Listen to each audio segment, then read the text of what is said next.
Je vais vous inviter, on va ouvrir la parole et ensuite nous terminerons non seulement par les offrandes et également en quelques annonces.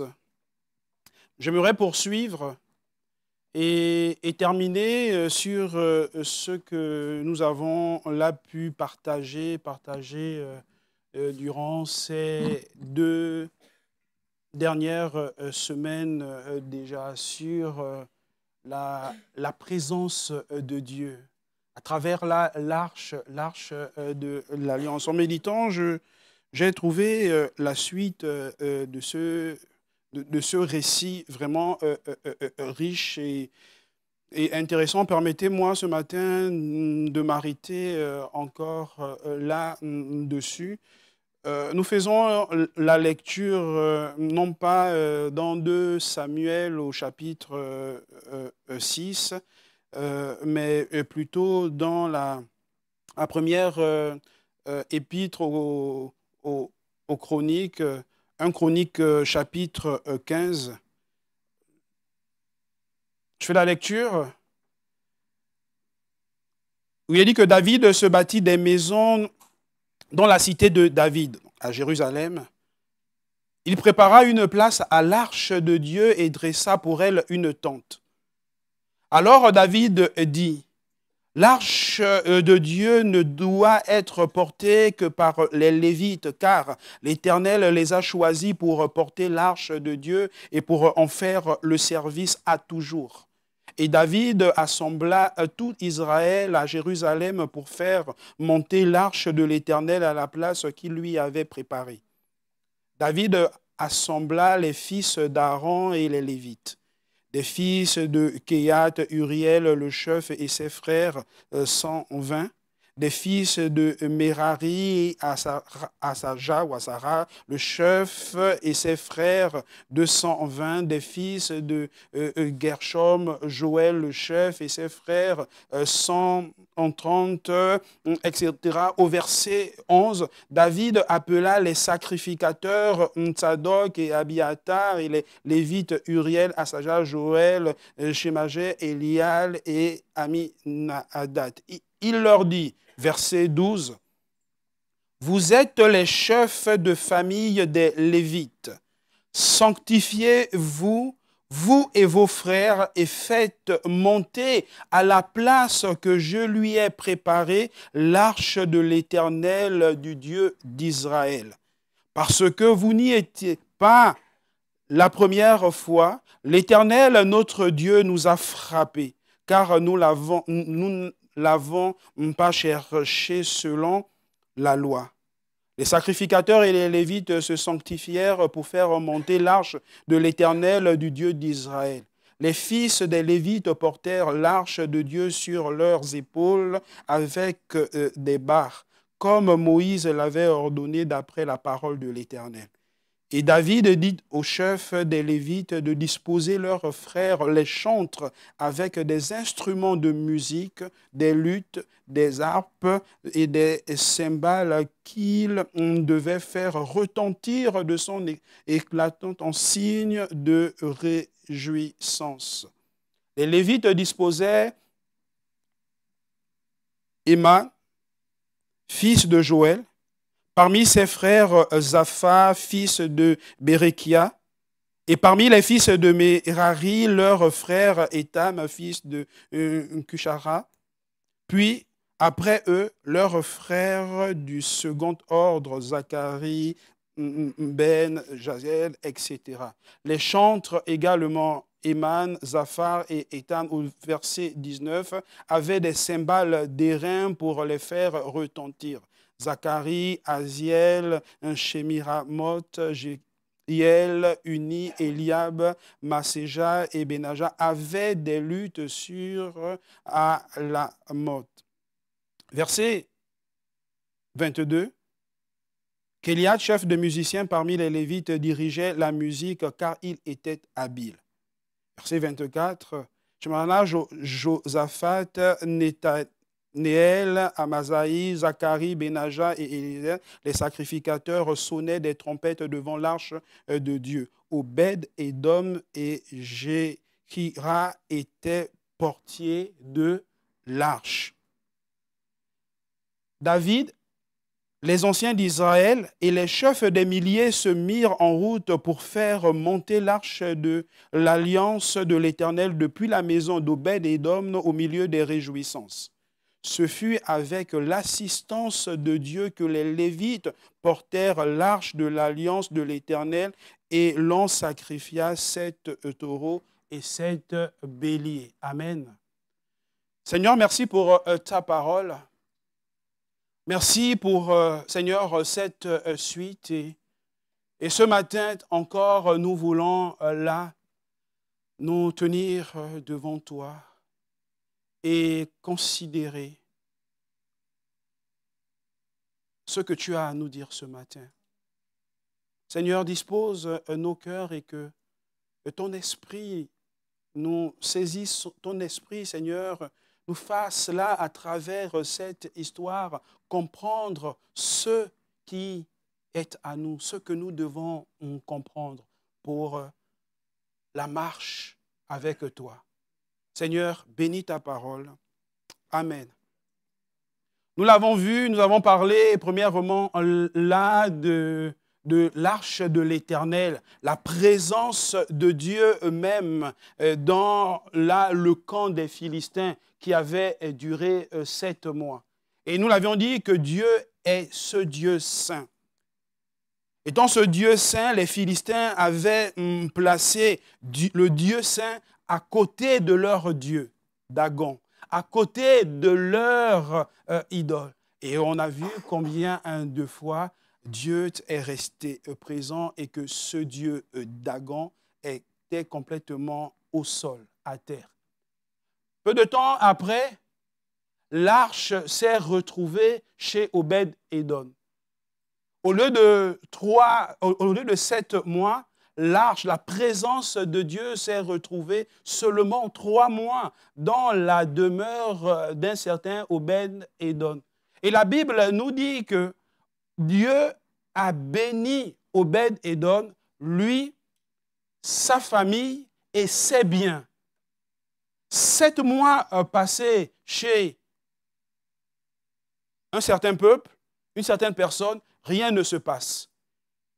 Rien que 3 mois chez une autre personne, on voit la différence. Simplement parce qu'il ne s'agissait pas de temps, je le disais la semaine dernière, il ne s'agissait pas de période, non, mais de simplement considérer la présence de Dieu dans notre milieu, la présence de Dieu dans notre vie. Comment on accepte, comment on reçoit Dieu dans notre vie. David a eu peur lorsqu'il a vu Uza mourir de cette mort atroce qui était là un enseignement, un avertissement de Dieu pour son peuple. David a eu peur. Alors il a refusé, pendant qu'il est allé chercher l'arche là, chez les Philistins, pour la mener chez lui, il a eu peur durant le trajet. Alors il l'a laissé chez Obed-Édom, où l'arche n'a passé que 3 mois. Il a eu peur.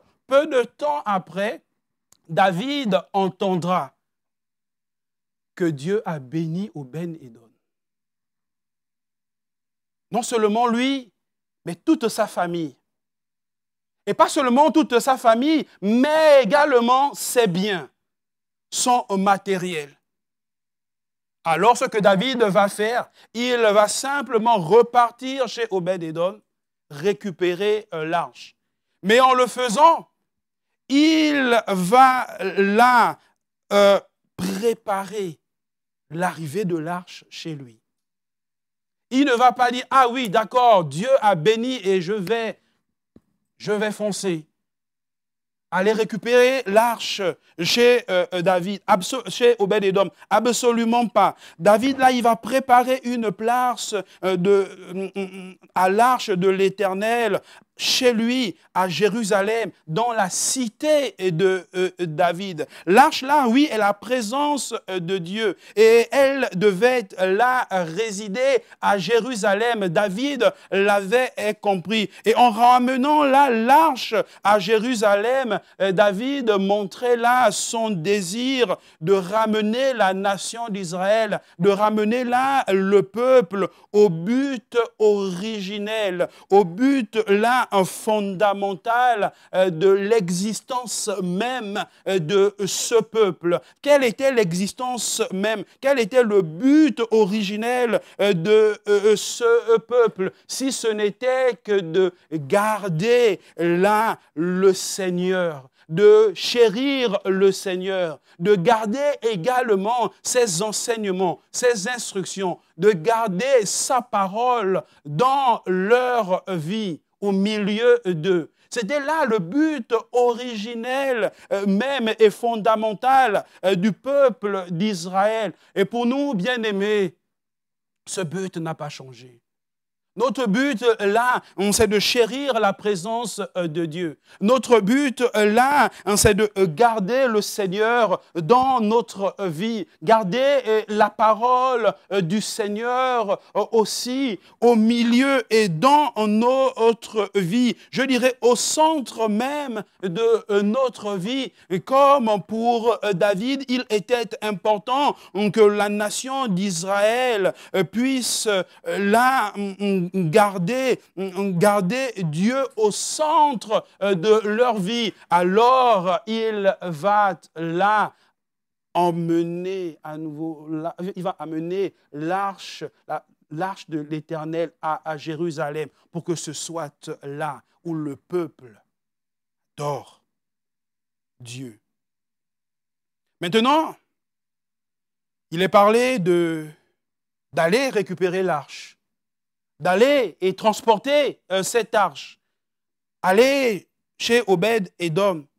Comment transporter l'arche jusqu'à la cité de David, sachant que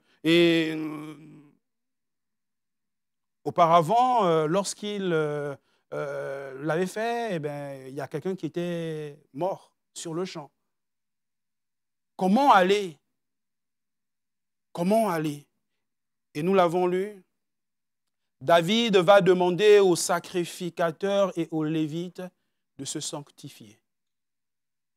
Ce qui n'avait pas été le cas la première fois. Nous ne l'avons pas cherché selon les règles, dira David. Première fois, nous ne l'avons pas cherché selon la loi. Nous n'avons pas cherché Dieu. Nous n'avons pas cherché sa présence. Nous n'avons pas cherché à être avec lui selon ses instructions. Pour cette fois-ci, il nous faut nous sanctifier. Il nous faut nous sanctifier. Et malheureusement, j'ouvre une parenthèse, nous tombons parfois dans les mêmes difficultés, dans les mêmes travers. Nous tombons parfois dans le même trou. Et pour David, il sera conscient que la première fois, nous n'avons pas cherché Dieu selon les règles, selon la loi. Pour la deuxième fois, nous n'allons pas refaire la même erreur. Nous n'allons pas refaire la même bêtise. Nous n'allons pas pécher une fois de plus. Il nous faut alors nous sanctifier. Il nous faut aller dans la présence de Dieu tout en étant saint. Et c'est là, ce sera là mon premier point. Et pour ce faire, il appellera, je le disais, les sacrificateurs, les chefs de famille des Lévites et leur demanda, oui, de se sanctifier. Il dira au verset 12, « Vous êtes les chefs de famille des Lévites, sacrifiez-vous, vous et vos frères, et faites monter à la place que je lui ai préparée l'arche de l'Éternel, du Dieu d'Israël. Sanctifiez-vous. » David a compris que pour faire là l'œuvre de Dieu, Le chrétien doit se dépouiller. Le chrétien, là, doit se préparer, se séparer de tout ce qui va là foncer Dieu et se présenter à lui comme un instrument de justice.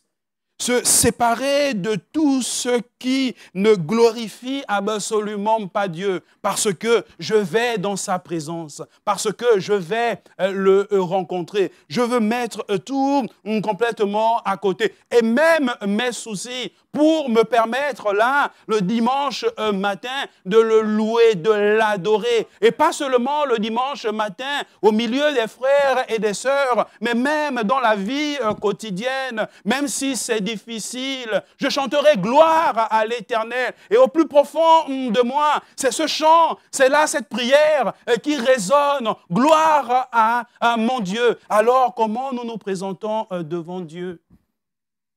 Comment venons-nous devant Dieu? On peut comprendre David qui non seulement était irrité, mais avait aussi peur. Irrité là de voir Uza mourir là. Irrité, mais aussi peur. Et cette peur se traduit par une crainte respectueuse. Il avait peur, il savait, il considérait que ce Dieu qui avait puni Uza était ce Dieu saint. Il avait peur. Pas comme on pourrait avoir peur d'un lion, d'un reptile, d'un chien. Non, mais cette crainte, il était fâché, c'est vrai. Il était irrité qu'un être humain puisse mourir par désobéissance, par péché. Oui, et en tant qu'être humain, on ne dira jamais « ouais, c'était bon pour sa gueule ». Non, il le méritait. On ne le dira jamais, même si c'est, je ne sais pas si vous avez, moi j'en ai pas, même si c'est notre pire ennemi, on ne pourra jamais dire c'est bien fait pour lui. Non. Et pour David, il était irrité de voir Uza mourir. Mais d'un autre côté, il y avait là ce respect pour Dieu. Il y avait là cette considération même pour Dieu. Au lieu là d'accepter que Dieu vienne chez lui, il a préféré que l'arche aille chez Obed-Édom. Il a vu ça, ça c'est un Dieu saint. Comment est chez moi? Je ne vais pas accepter qu'il vienne chez moi de la sorte. Ben, je préfère je botte en touche, il va chez le voisin, il va chez le frère à côté. Et là, je le dis, je le traduis comme ça, je l'explique comme ça, je le commente comme ça, que David a préféré prendre la lâche, le déposer chez Obed-Édom. En ce temps, il allait réparer sa maison. Il allait nettoyer sa maison. C'est un peu comme ce centenier qui rencontrera Jésus-Christ pour là son serviteur malade. Et il pourra là dire au Seigneur, « Seigneur, je ne suis pas digne que tu rentres chez moi. » Il reconnaîtra qui est Jésus-Christ. « Seigneur, je ne suis pas digne que tu rentres chez moi. » Et il y a là aussi en nous. Non pas un empressement à forcément aller dans la présence de Dieu, à aller chercher Dieu, sans pour autant nous préparer à accueillir Dieu. Il y a là cette préparation. Pour David, il n'était plus question alors de servir, de le faire avec négligence, absolument pas. Le faire pour faire, comme j'aime à le dire, non. Faire aussi avec légèreté, le faire, servir Dieu, aller dans la présence de Dieu avec une considération non, parfois même avec mépris, lorsqu'on regarde, lorsqu'on observe certaines attitudes, et c'est aussi avec désinvolture, on comprend que le Dieu que nous servons, le Dieu que nous rencontrons, c'est le Dieu saint. Et nous ne nous approchons pas de lui avec une certaine liberté, sinon avec trop de liberté. Trop de liberté. On parle de Dieu. On parle de Dieu. Et David, lui, il l'avait compris. Oui, il demandera aux sacrificateurs, aux Lévites, de se sanctifier pour aller récupérer l'arche de l'Éternel. C'est là se revêtir de vêtements nouveaux, on soigner sa robe, on sait aussi avoir une pureté. Pureté dans nos pensées. Et pureté est là dans la vie quotidienne. Il s'agissait des sacrificateurs, il s'agissait aussi là des Lévites. Et j'ai envie de simplement dire qu'il s'agit de nous tous. Tous, les Lévites étaient ceux qui servaient.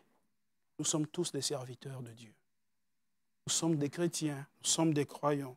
Nous sommes là toutes et tous ces personnes-là qui, avant que Dieu a donné un ministère pour son œuvre. Et il nous faut là servir Dieu avec respect. Servir Dieu avec crainte. Et comment je m'approche de lui? On est absolument tous concernés. Dans cette liste-là, il y avait 3 familles des Lévites qui avaient là ces responsabilités particulières, c'est vrai. Et ils étaient là, les Lévites descendants. Il y avait 3 descendants. Il y avait Kehat, ceux qui transportaient là le mobilier du tabernacle. Il y avait une seconde famille qui s'occupait là des tentes, des rideaux et également là des cordages. Et un autre groupe de familles, le groupe de Merari, qui transportait et montait là la structure du tabernacle. Alors, considérons que pour nous aussi, on peut voir plus de 3 groupes de familles qui chacun s'occupe d'un service bien particulier pour le Seigneur. Nous avons là été appelés pour servir le Seigneur, pour servir Dieu. Seulement, comment nous le servons? Dans quelle attitude nous le servons? Dans quelle attitude je viens te dire, Seigneur, ce que j'ai de meilleur, ce que j'ai de meilleur en moi, ce que j'ai de meilleur dans la tête, en esprit, je veux dire. Dans quelle attitude nous nous approchons du Seigneur devant ce Dieu saint? Ensemble, pourtant, ils constituaient là des dons, comme nous aussi, Église, nous constituons des dons. Il en est de même pour ceux qui constituent l'Église aujourd'hui, mes frères, mes sœurs. Ayant là ces dons, voulant là toujours servir le Seigneur. Mais comment le servir? Voulant là s'approcher toujours de ce Dieu saint. Mais comment nous approcher de ce Dieu saint? Avec liberté, trop de liberté, ou avec révérence, ou avec là on se respect.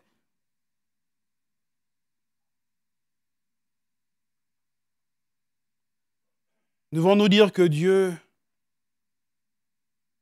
est saint, que Dieu nous appelle à nous mettre à part. Dieu nous appelle à nous sanctifier. Dieu nous appelle là à nous sanctifier pour son service.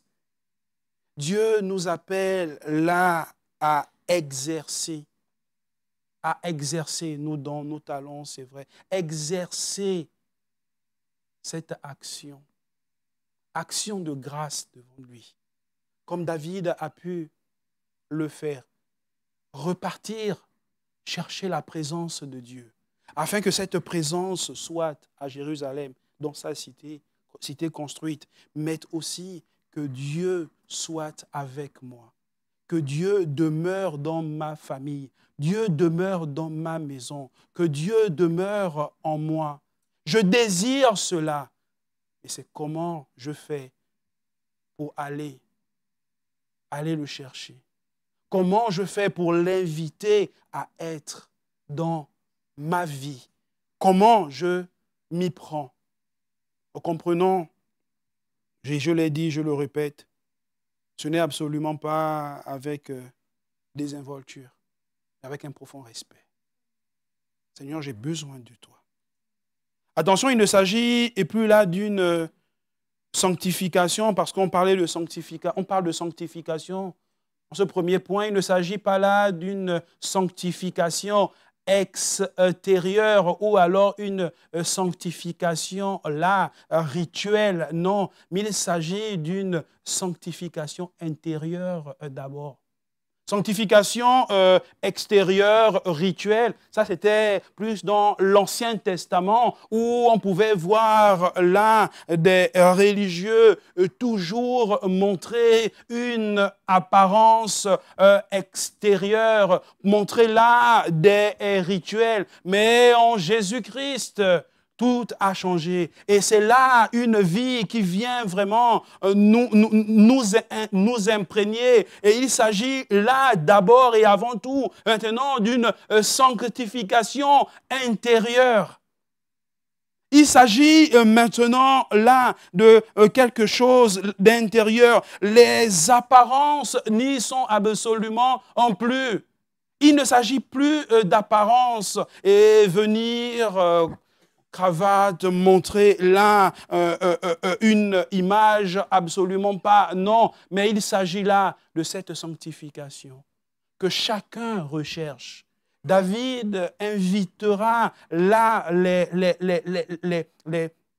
personnes sacrificateurs comme les Lévites à pouvoir là se sanctifier. Et comme pour nous aussi, c'est là, Seigneur, je veux moi me sanctifier pour être dans ta présence, pour être là à côté de toi. Je ne veux pas parler de mon frère, je ne veux pas parler de ma sœur qui, elle, n'est absolument pas sanctifiée, quoi. Je parle de moi d'abord. Seigneur, comment je suis? Seigneur, je veux marcher dans la sanctification. Parce que ta parole le dit, que sans la sanctification, nul, personne ne te verra. Alors je veux être saint, comme toi-même tu es saint. Je veux là t'inviter dans ma maison. Je ne veux absolument pas vivre dans l'obscurité et te demander de venir. Non, parce que comme on l'a entendu ce matin, tu es ce Dieu lumière. Tu es ce Dieu de la lumière. Oui, aujourd'hui, cette semaine, on fêtait les morts, etc., les ténèbres. Oui, non, nous fêtons la lumière. Nous fêtons Jésus-Christ. Et c'est lui que nous voulons inviter dans nos maisons. C'est lui que nous voulons inviter dans nos familles. C'est lui que nous voulons inviter et dans la vie de nos enfants. Seigneur, je veux là cette vie de sanctification. Une sanctification intérieure d'abord, non pas les apparences. Non pas les apparences. Mais je veux quelque chose de plus profond. Cette chose, c'est entre toi et moi. Et après, si ça se voit, mais pour la gloire de ton nom. Mais avant tout, je veux cette vie de sanctification. Et avec toi.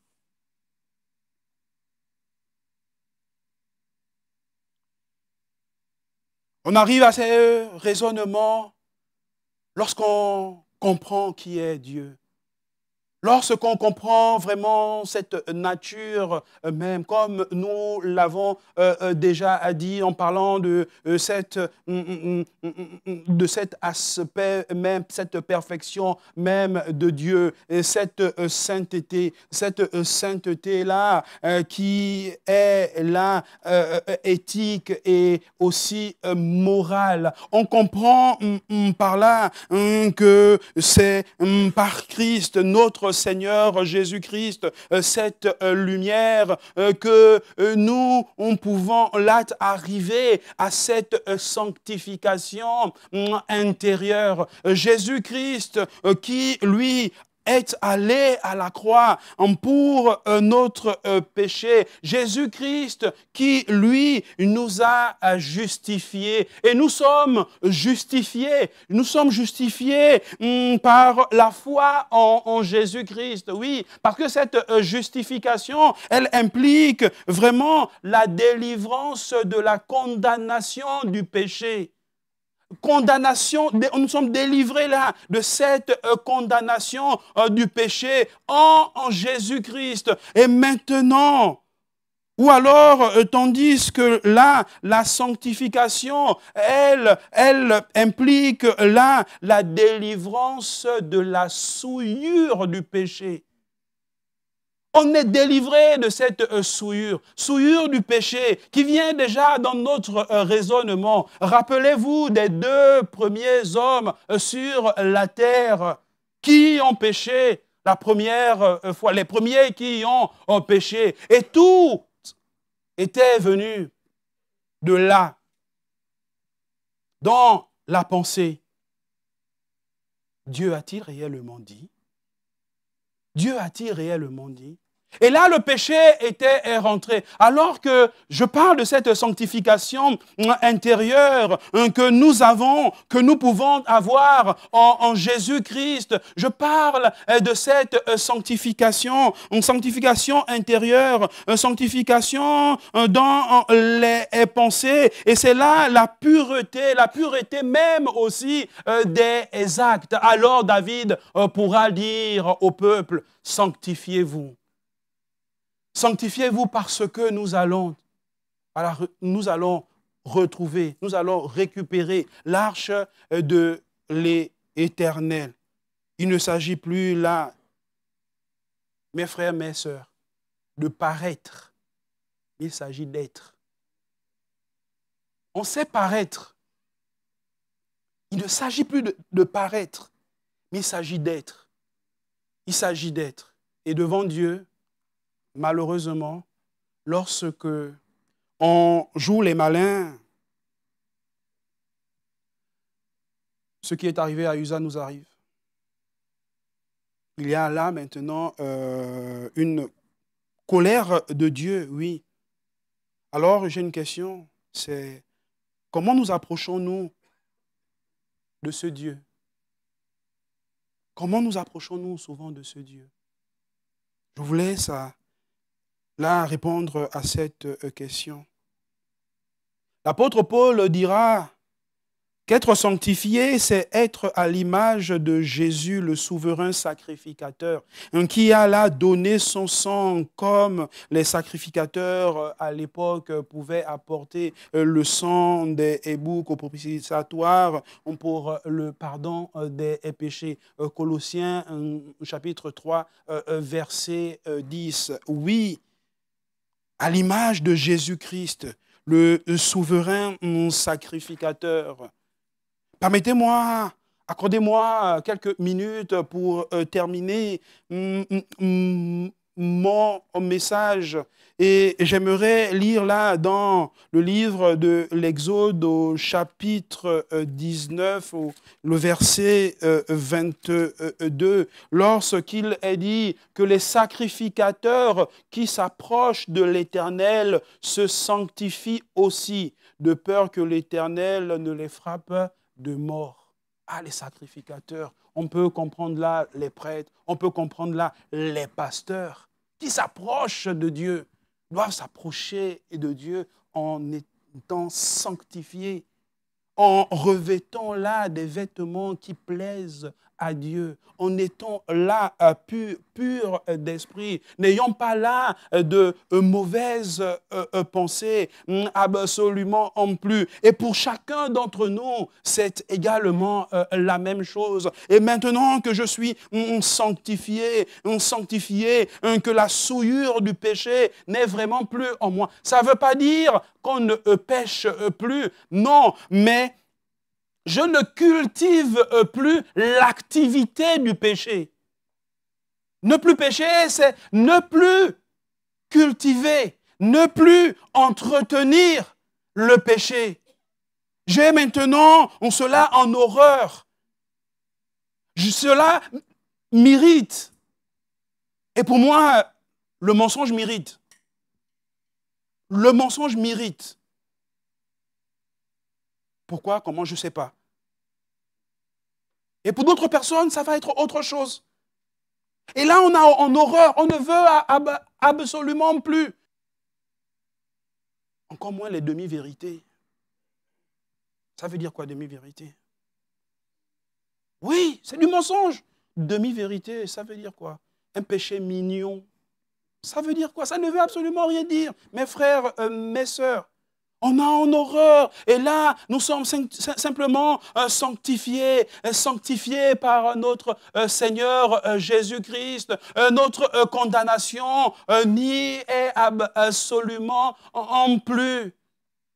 Cette souillure du péché, elle n'est plus la nôtre.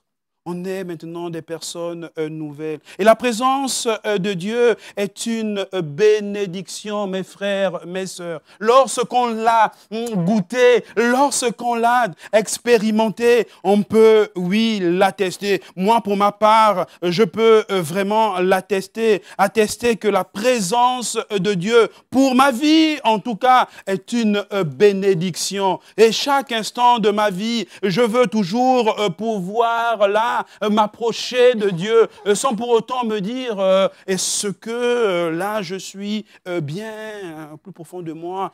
Oui, c'est quotidien, c'est vrai, mais je ne veux pas m'approcher de Dieu vraiment avec en me disant ah là je peux absolument pas quoi. Avec ce que j'ai derrière, je préfère ne pas. Mais quel gâchis de ne pas pouvoir s'approcher de Dieu parce qu'on va entretenir certaines choses. Dieu est venu pour nous libérer. Dieu est celui qui est venu pour nous libérer. Premièrement, nous voyons dans le récit que nous avons pris que Dieu va frapper Uza. Lorsque David ira prendre l'arche, premièrement, Dieu va frapper Uza. Aujourd'hui, dans ce que nous avons vu, on réalise que Dieu est avec David, accompagnant là les Lévites, transportant l'arche, pouvant se réjouir en Dieu. Dieu est là avec eux parce qu'ils ont compris que pour s'approcher de Dieu, il faut se sanctifier. Pour s'approcher de Dieu, il faut être vrai. Il faut être vrai. Et eux, ils l'avaient compris. Et comme je l'ai dit dimanche dernier, je le répète encore aujourd'hui en prenant même ce verset qui dit Dieu honore celui qui l'honore. Dieu honore celui qui l'honore. C'est pourquoi voici ce que dit l'Éternel, le Dieu d'Israël. J'avais déclaré que ta maison est la maison de ton père marcherait devant moi à perpétuité. Et maintenant, dit l'Éternel, loin de moi, car j'honore celui qui m'honore. Mais ceux qui me méprisent seront méprisés. Mes frères, mes sœurs, chers amis, Dieu honore celui qui l'honore. Dieu honore celui qui l'honore. Dans 1 Chronique, notre passage, 1 Chronique au chapitre 15, le verset 12, il est dit là, « Faites monter l'arche de l'Éternel à Jérusalem au milieu, là de quoi? Au milieu des réjouissances. » Au milieu des réjouissances. 1 Chronique 15, verset 25, nous dit David, les anciens d'Israël et les chefs des milliers se mirent en route pour faire monter l'arche de l'alliance de l'Éternel depuis la maison d'Obed-Édom au milieu de quoi? Au milieu des réjouissances. Au milieu des réjouissances. Est-ce que nous nous réjouissons de la présence de Dieu? Est-ce que nous nous réjouissons de la présence de Dieu? Pour David, ça a été le cas. Pour David, ça a été le cas. Et c'est Habakkuk, le prophète Habakkuk qui pouvait dire « Je veux me réjouir dans le Dieu de mon salut, en Jésus mon roi ». Le chant le dit. C'est lui qui rend mes pieds semblables à ceux des biches. Les biches qui sont là en train de dandiner, en train là d'exalter et de joie. Et là, le prophète Habakkuk pourra le dire, c'est Dieu qui rend mes pieds semblables à ceux des biches. Pourtant, les Babyloniens étaient là. Malgré la difficulté, lui, il veut se réjouir dans le Dieu de son salut. Il veut là se réjouir. Et pour David, c'était le cas. Il pourra venir là et pouvant se réjouir. David, Obed-Édom et le peuple vont là se réjouir dans la présence de l'Éternel. De ce que l'Éternel est enfin dans leur cité, est enfin dans leur pays, est enfin dans leur ville, est enfin dans leur maison. Ils sont enfin là dans la présence de Dieu. Ils sont tous réjouissants. Et dans le voyage, il y a une personne, Obed-Édom. Il aurait pu se dire, moi, Dieu m'a béni, Dieu a béni ma famille, Dieu a béni mes biens. Non. Il l'a accompagné. Oui, c'était un lévite, mais il l'a accompagné, David. Dans la réjouissance aussi. Il était béni, lui. Mais également, il va accompagner David aussi dans cette bénédiction. Il est là encore en train de vivre la présence de Dieu. Il y a une autre dame qui devait être âgée entre 14 et 16 ans, à qui on viendra dire, tu es enceinte. Tu es enceinte. Et là, la Bible dit, Marie va se réjouir. Elle va se réjouir lorsqu'elle va apprendre qu'elle porte Dieu dans son sein. Marie va se réjouir de savoir que Dieu est en elle. Elle va se réjouir. Mes frères, mes sœurs, est-ce que nous nous réjouissons de ce que notre corps, notre être, là, est le temple de Dieu? Est-ce que nous nous réjouissons de savoir que Dieu est en nous, que Dieu fait sa demeure en nous, que Dieu a tabernaclé en nous?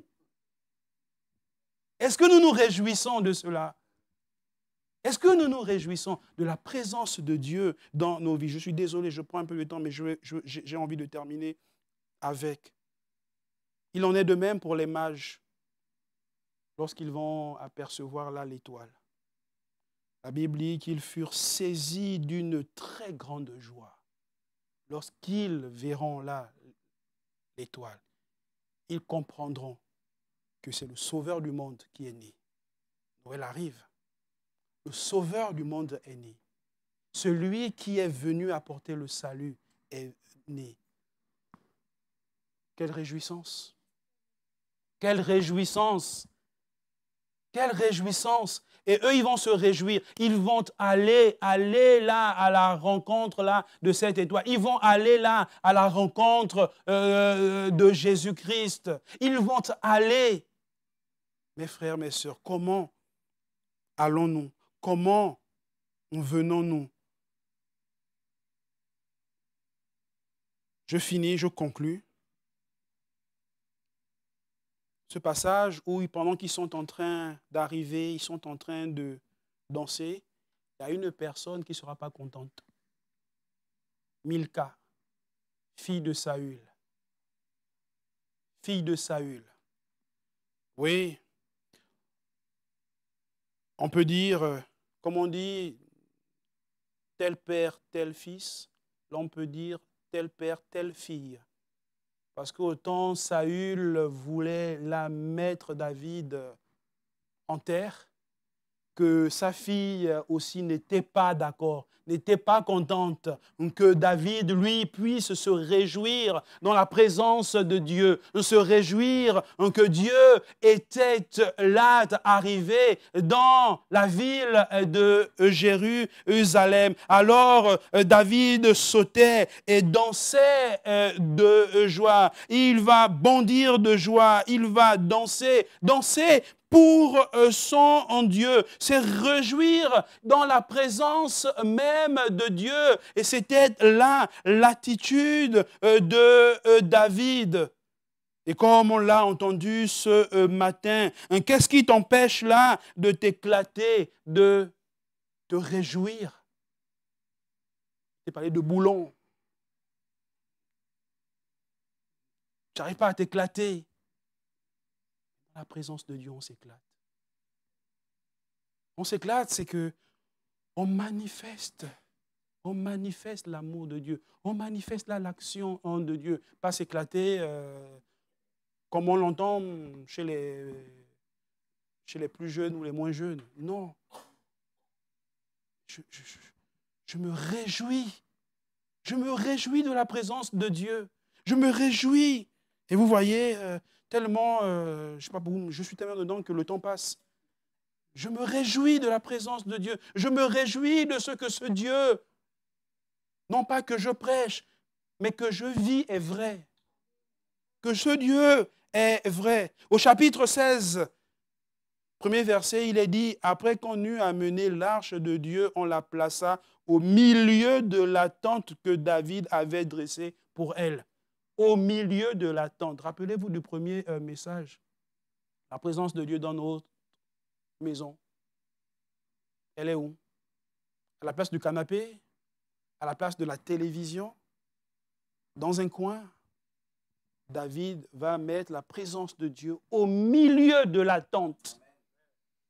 Mes frères, mes sœurs, je veux vous encourager à mettre Dieu au milieu de votre tente. Mettre Jésus-Christ au milieu de votre tente. Au milieu de votre maison. Et il pourra répondre à Milca.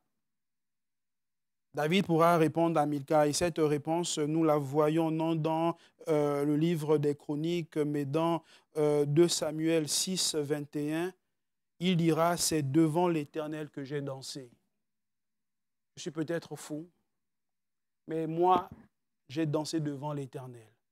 J'ai dansé pour l'Éternel. Je me suis réjoui dans le Dieu de mon salut. Je me suis réjoui devant ce Dieu grand, devant ce Dieu saint. Amen. Seigneur, chaque jour, Seigneur, tu nous éblouis. Chaque jour, tu nous émerveilles. Chaque jour, Seigneur, tu fais résonner au plus profond de nous. En tout cas, pour moi, ces chants de reconnaissance, ces chants d'adoration. Seigneur, je veux, comme David, construire ma tente et te mettre au milieu, au centre de cette tente. Seigneur, aide-moi chaque jour à pouvoir faire de toi, là, le pilier de ma vie. Aide-nous, chacun, à pouvoir, Seigneur, vivre cette vie de sanctification, chercher là ta volonté à travers ce que tu nous enseignes, ce que tu nous as laissé. Seigneur, aide-nous chaque jour. Que ton nom soit béni. Amen. Amen.